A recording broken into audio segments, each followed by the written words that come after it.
So, hello everyone and welcome back to my channel. My name is Erica and today I'm going to be doing my Pan Those Eyeshadows update. So, I haven't filmed in a while, so I'm like not quite sure what to do. But I did hit pan, and the very first pan I hit was actually very surprising. So, if you don't know what Pan Those Eyeshadows are, it's basically a project pan where you focus on hitting pan and eyeshadows, or basically you use a product until you see the metal pan, the plastic pan, the baked sheet underneath the eyeshadow. And I rolled in 6 shades randomly, or not so randomly. I don't do dupes, but it was random because there was no dupes last time. I rolled in a 6th shade because I felt like my previous shades were really boring, so we'll see how that goes today because I did hit pan on 2 eyeshadows, and if I get boring shadows again, I will re-roll, but only up to 6. So, the first eyeshadow that I hit pan on is actually this one. It's not the cream colored one. So this is actually from the Huda Beauty Coral Obsessions palette. It was the 7th shade. I only used it one time to hit pan, so I was kind of like annoyed because I had previously been using this eyeshadow whenever I needed a yellow, and then for me to hit pan once was, after using it just one time, was like, so I could have hit pan on this a long time ago kind of thing. But anyways, I used it twice because I do like wearing yellow eyeshadows, but after that I wanted to work on the rest of my eyeshadow. The interesting color is already gone. I'm not going to be working on a yellow eyeshadow this month. I highly doubt I'm going to roll one anyways. And if I do, it's going to be the one that is very difficult to pan. I like to give myself a 1-month cooldown, so no yellow eyeshadows. And then I also hit pan on Whipped Cream from the Too Faced Pumpkin Spice palette. I did think that I was going to hit pan on this last month, so I used it until I hit pan. It's very tiny pan. As you can see, it's barely there, but it looks like a small pinhole. And I used it 9 times to hit pan, and the reason why I didn't continue to widen the pan is because this is actually very poorly matched to my skin this time of the year. I am too tan for it, and it does look very strange on me, so I use it to set my eyeshadow primer so that it creates a smooth base for the rest of my eyeshadows to go on top of. So there's these 2 that I'm going to be rolling out, which is really exciting that I already have 2, so hopefully we can keep this momentum going. For the rest of my eyeshadows, I rolled in a drip from Naked Honey, which is this palette. I was pining after this for so long because I thought it was very yellow, but it's actually a very brown palette. So this is what drip looks like. I only used it 6 times, or I guess not only, but I used it 6 times this month, and since it's only been 1 update, that's the total usage as well.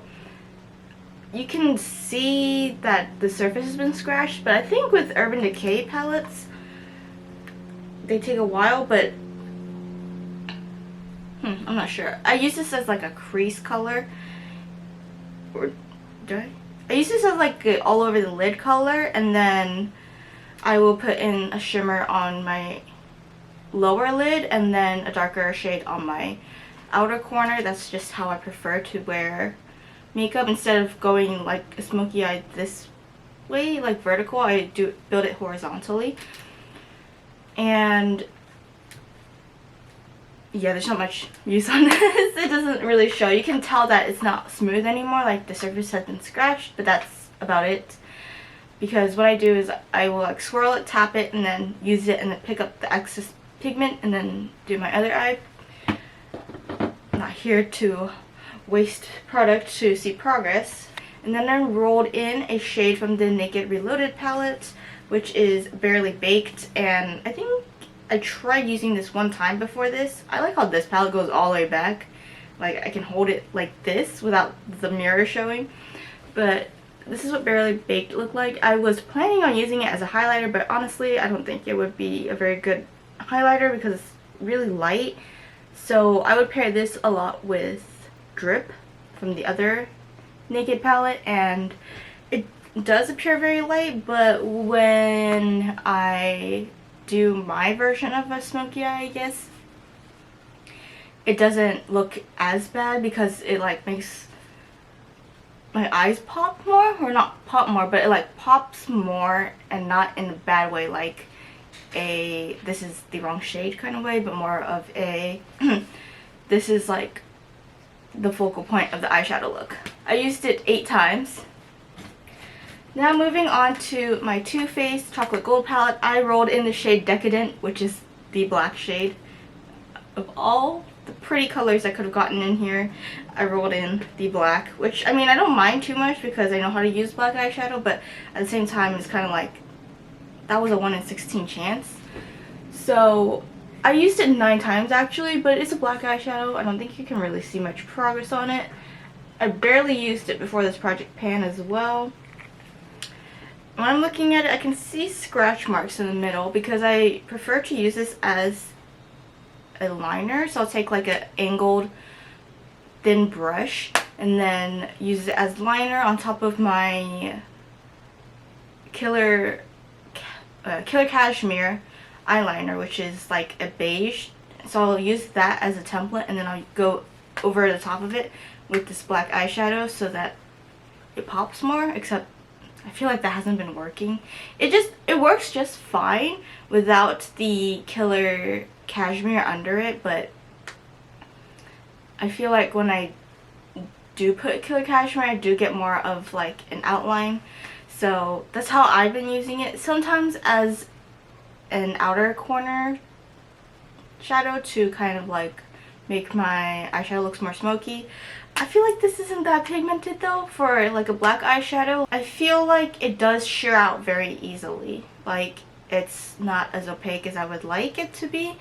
I also have used this as the technique where you put it down as a base and then you layer a metallic on top of it to make the metallic really pop, and it works really well with duochromes.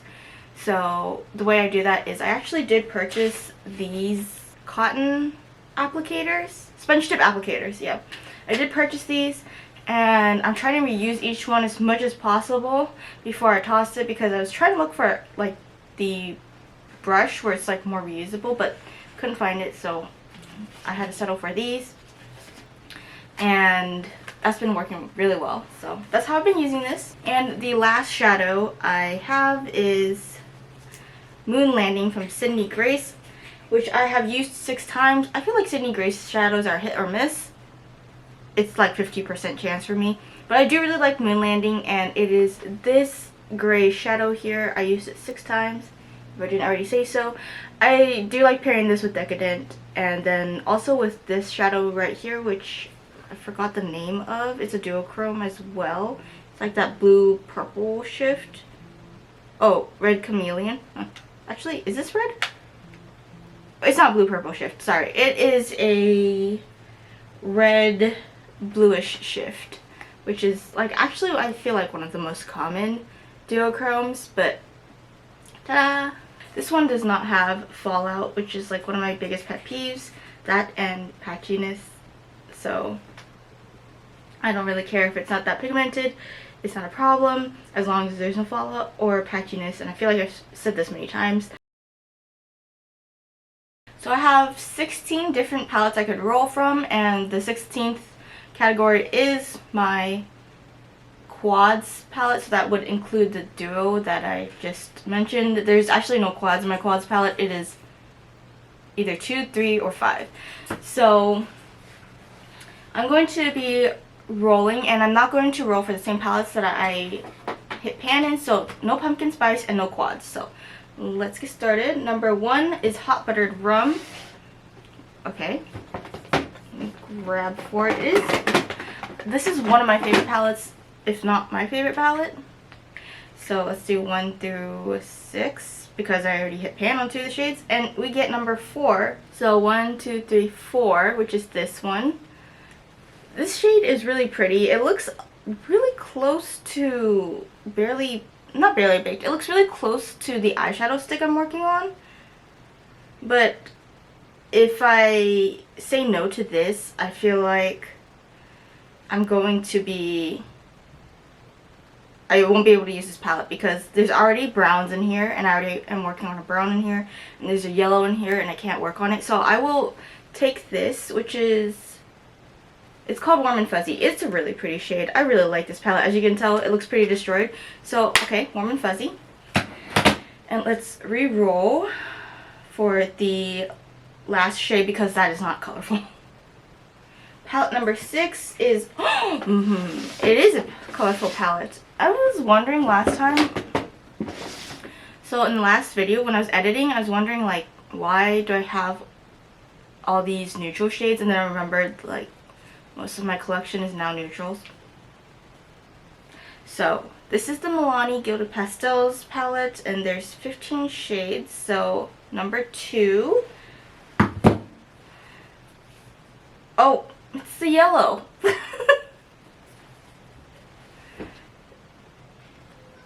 It looks green on the screen, but it's yellow in person. Okay, I'm going to have to re-roll. That's funny. Shade number 1 is a cream shade, so no. What is up with this random number generator? Okay, I got number 8, which is this shade right in the middle, Peacocking. And I think, yeah, that's perfect. It's colorful, and I think the only shade I really could have pulled from here. So I think this is perfect for this last roll because it's colorful. And so that's going to be it for this video. Thanks for watching. I hope you enjoyed this video. I'm going to include swatches later because I need to include it for a picture, but I am in a rush right now. Got to meet my family for a birthday lunch. It's not my birthday. It's a family member's birthday. So I'll see you in a month. Thanks for watching. Bye!